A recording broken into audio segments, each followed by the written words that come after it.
Residing 600 kilometres off the coast of Port Macquarie, New South Wales, lies a tiny island paradise that stands as a beacon of biodiversity.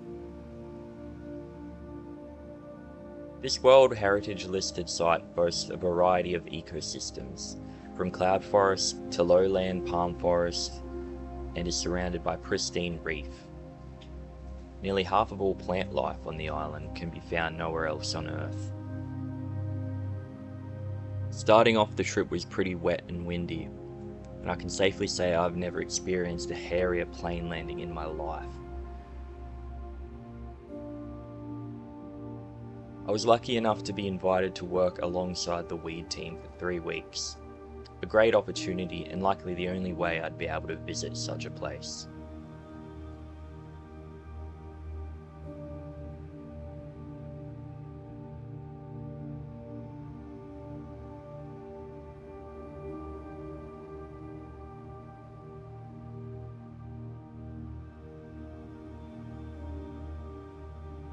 The island itself was formed 7 million years ago and is the remnant of a shield volcano that formed as the tectonic plate moved north over a hotspot.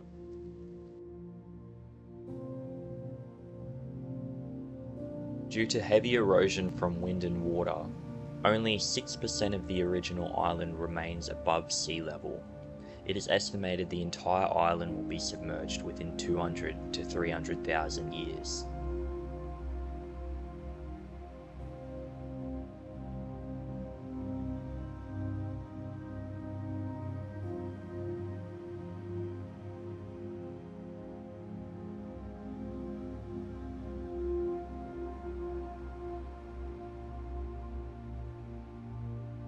The small size of the island leaves many of its native species quite vulnerable.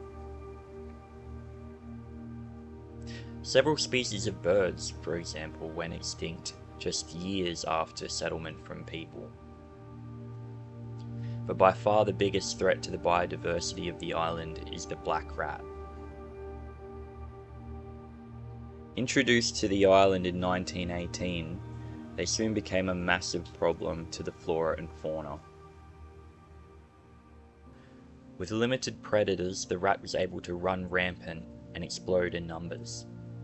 They fed on a variety of snails and other invertebrates, as well as feeding on many fruits and seeds of plants, limiting successional germination.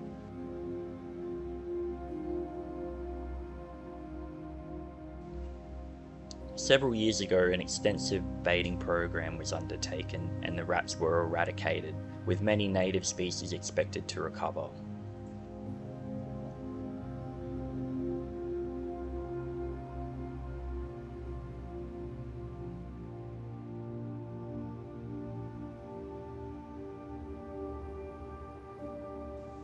The island is really influenced by the effects of the ocean.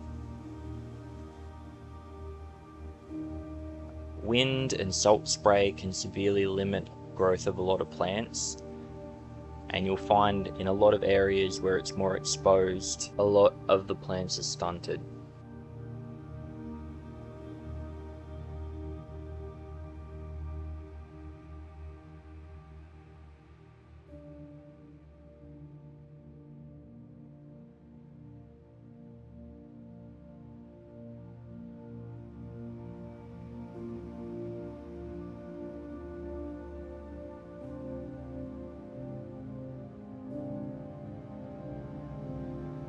Working with the weed team was a great way to see a lot of the island, usually inaccessible to the public. Most times we were working off-trail or in remote sections of the island. At certain times of the year, workers are even helicoptered into the really remote areas in search of weeds.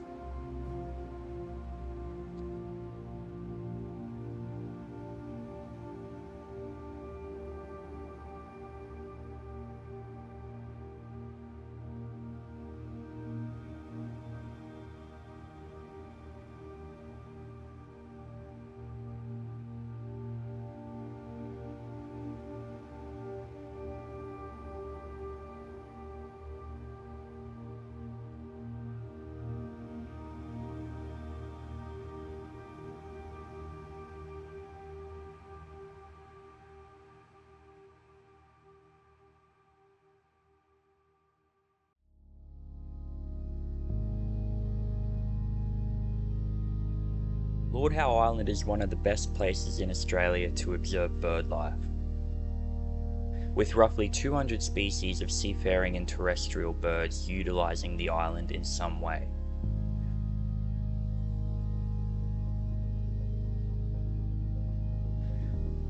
These curious birds may seem familiar to some, but this subspecies of currawong is only found on this island.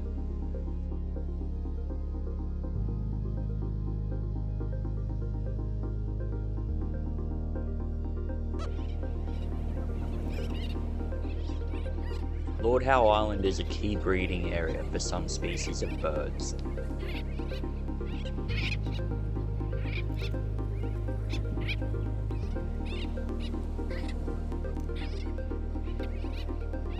These sooty terns nested in the spinifex along the beaches.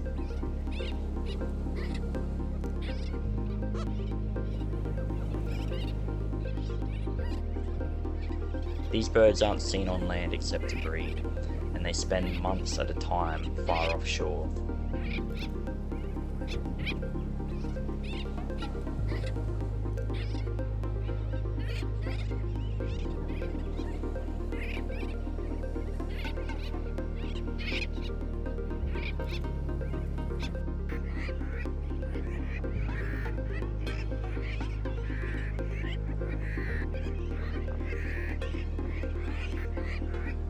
The female lays a single egg, which both parents take turns incubating.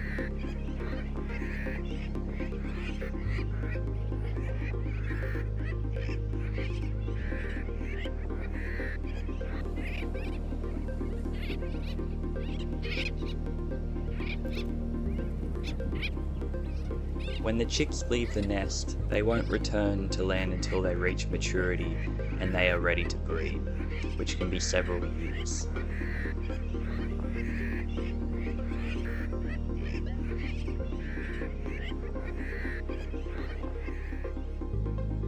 These flesh-footed shearwaters, also known as mutton birds, were breeding here in October. Lord Howe Island is the only breeding site in eastern Australia. While on land, they live in large colonies, and breeding birds will dig a deep burrow. Each day at dusk, these birds would return to their colonies after feeding at sea. The chicks depart with the rest of the colony around May and won't return until they reach maturity. I was lucky enough to have the opportunity to assist a drift lab in conducting some research for a few nights. They have been monitoring this population for years and have been collecting data on how plastic pollution may be affecting them. Probably the most iconic bird you'll find here is the Lord Howe Island woodhen.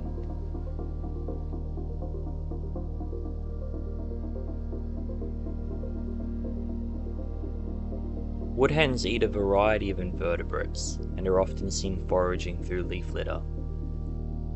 Adult woodhens pair for life and are highly territorial. They used to have a low population, but numbers are back up thanks to an effective captive breeding and release program, as well as removal of feral pigs, cats, goats, and rats from the island.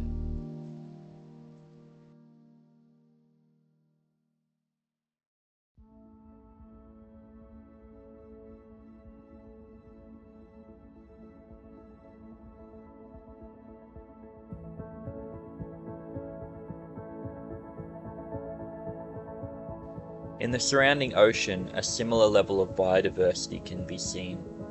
Here exists the southernmost reef and some of the best snorkeling I've ever experienced.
Residing 23 kilometres south of the main island, Ball's Pyramid spears out of the ocean and stands an impressive 561 metres tall.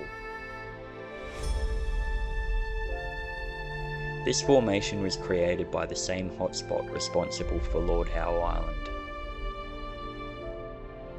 This seemingly inhospitable place has also acted as a sort of ark for an unassuming creature, the Lord Howe Island phasmid. After rats drove the phasmid to extinction on the main island, a small population was rediscovered on Ball's Pyramid some 70 years after its disappearance. There is currently a captive breeding program in place, as well as plans to reintroduce them to the main island now that the rats are gone.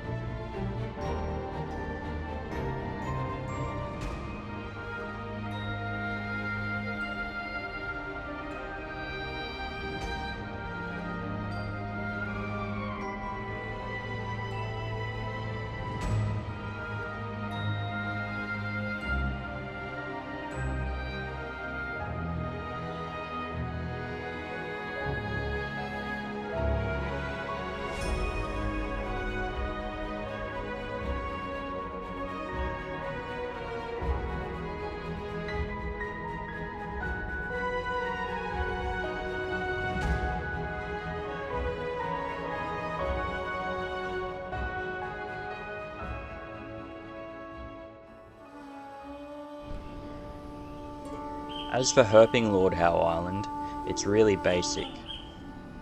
There's only two species of reptile native to the island, those being the Lord Howe Island gecko and the Lord Howe Island skink.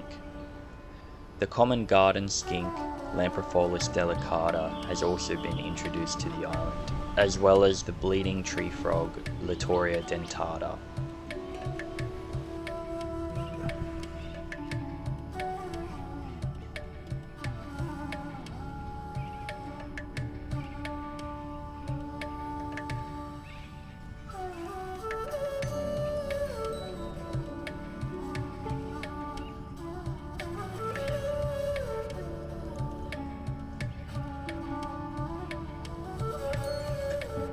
The geckos turned out to be easy targets. Despite much of the research concluding that they are rare on the island, I was finding multiple on nearly every single banyan tree each night. This dramatic spike in numbers is likely due to removal of the invasive rats. Fauna surveys and monitoring of the species is still ongoing on the island.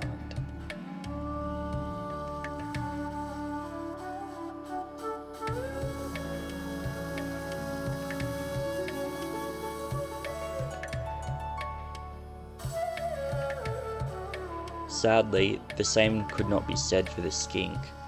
Despite the invasive garden skink being prolific in the leaf litter, its native counterpart was nowhere to be seen. Luckily, there exist certain offshore islets which they can be found. These islets acted as little arks, supporting small populations of beetle, roaches and skinks in a place free from the effect of the rats. Blackburn Island was such an example, and the only place I found the skinks.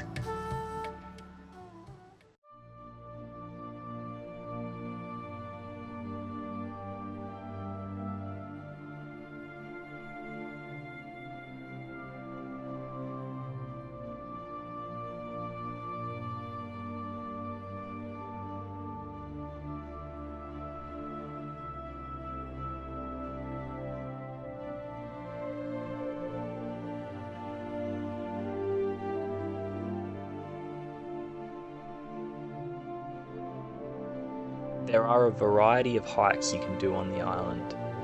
The pinnacle would be Mount Gower, the tallest mountain on the island, and it reaches 875 meters.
At this altitude, the vegetation changes once again. Due to the near constant cloud cover, a lot of plant species are only found here in this cloud forest.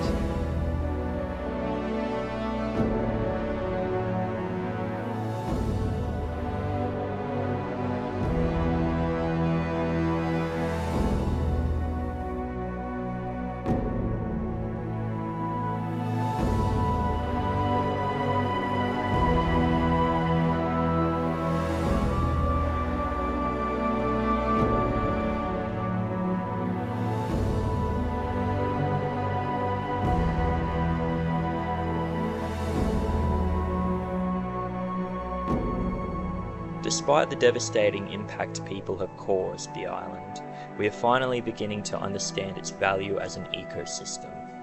Places like this serve as an important indicator to changes in climate, and there are finally programs in place to reverse the damage introduced species have caused.